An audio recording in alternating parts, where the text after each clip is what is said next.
तो जैसा मैंने बताया आपके ऊपर है। अब अगर कम सीखते हो, ठीक है, या आप नॉलेज नहीं रखते तो भी जो है आपको नुकसान होगा।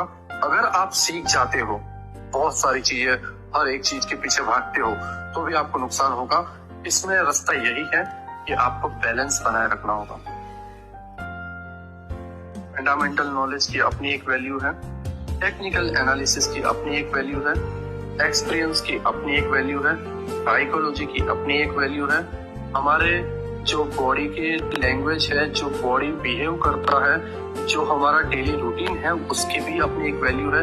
हमारा माइंड किस माहौल में रहता है, वो गुस्से में रहता है या शांत माहौल में रहता है या चिड़चिड़ेपन में रहता है या दबाव में रहता है या बर्डन में रहता है, उसकी भी अपनी एक वैल्यू है। समझ रहे हो मैं क्या कहने की कोशिश कर रहा हूँ? हर एक जगह की अपनी एक वैल्यू है, हर एक पॉइंट की अपनी एक वैल्यू है। अब ये बर्डन, दबाव, आपका माहौल, आपका डेली रूटीन मैं घर आके नहीं बदल सकता, लेकिन हाँ, फंडामेंटल एनालिसिस, टेक्निकल एनालिसिस और अपना एक्सपीरियंस मैं तुम्हारे साथ शेयर कर सकता हूँ।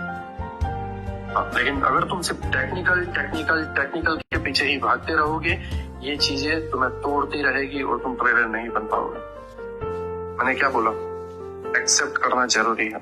अगर हम एक्सेप्ट नहीं करते हैं, अगर बीमार ये ना माने कि वो बीमार है, तो उसकी दवाई या जो उसका इलाज है वो होना पॉसिबल ही नहीं है, पॉसिबल ही नहीं है। मैं अगेन बोल रहा हूं, अगर कोई ये ना समझे कि वो गलत है या वो जो चीज कर रहा है, या पागल कभी ये एक्सेप्ट ना करे कि वो पागल है, इलाज पॉसिबल ही नहीं है। ठीक है, मेरी बात को समझने की कोशिश करो, मैं क्या कहने की कोशिश कर रहा हूँ।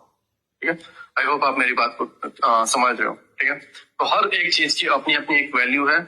अब आपको ये नोट करना है कि मैं कहाँ पर कमजोर हूँ। मैं डायरेक्ट टेक्निकल एनालिसिस के पीछे भाग तो नहीं कर रहा, मैं स्किप करके वीडियो जस्ट ये सारी चीजों को देखने की तो कोशिश नहीं कर रहा। Right now